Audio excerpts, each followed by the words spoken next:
You've got the income, the business is booming, but your mortgage pre-qualification is still getting denied. Here's why.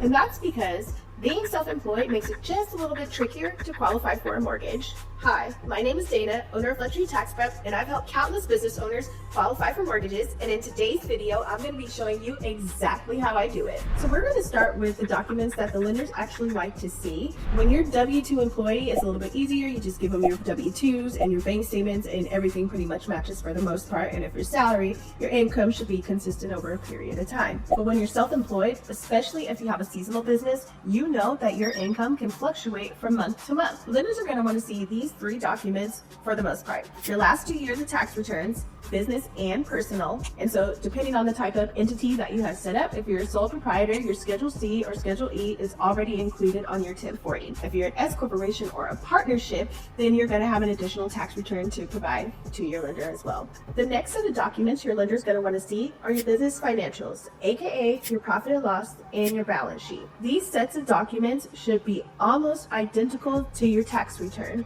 It's just another layer of verification, again, because as a business owner, your income is going to fluctuate.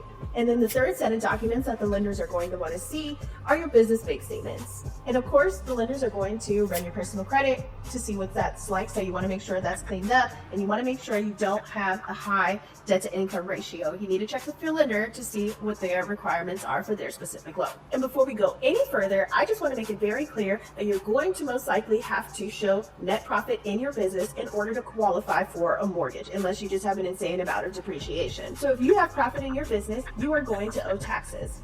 And so it's important for you to know that you need to have enough cash available for your down payment, for the closing costs, for IRS and state taxes if applicable, before you even think about buying a home. At my firm, we ask clients annually, hey, are you trying to qualify for a mortgage or any sort of funding in the next 12 to 24 months? So we know, hey, let's not be so aggressive with write-offs this year, and maybe let's defer some purchases, some business purchases, till after we close on the mortgage. So what happens when you're a business owner and you don't have your last 2 years of tax returns, but you do have bank statements and you do have a profit and loss? Some lenders actually offer what's called a bank statement loan or a profit and loss loan, and they'll qualify you for your mortgage without your tax returns and just simply on your last 12 to 24 months of bank statements in combination with your profit and loss. And this is a lot more common than you think. And if you're thinking about actually purchasing a multi-unit property first before you just get a single family home, then you might want to look into a DSCR loan, which qualifies the income of the property instead of your personal income. Now, please keep in mind that your interest rate and your down payment are probably going to be higher than your traditional mortgage because you don't have all your documents together. So just to recap, if you are a business owner trying to qualify for a mortgage, especially over this summer, everybody's out buying.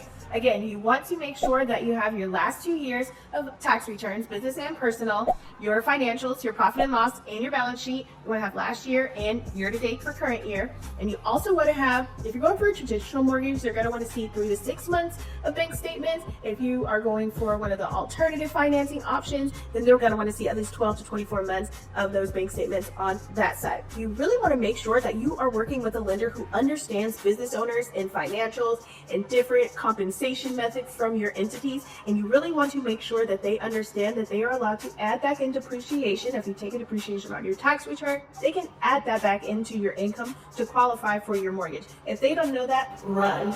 And you also want to make sure that you're working with a tax professional who's open to communicating and collaborating with your lender during the process, like we do here at Luxury Tax Prep. So if you are a business owner who wants to get mortgage approval ready, make sure you click the link in the description to book your complimentary consultation with Luxury Tax Prep. And don't forget to share this with a business owner who's thinking about purchasing their dream home as well.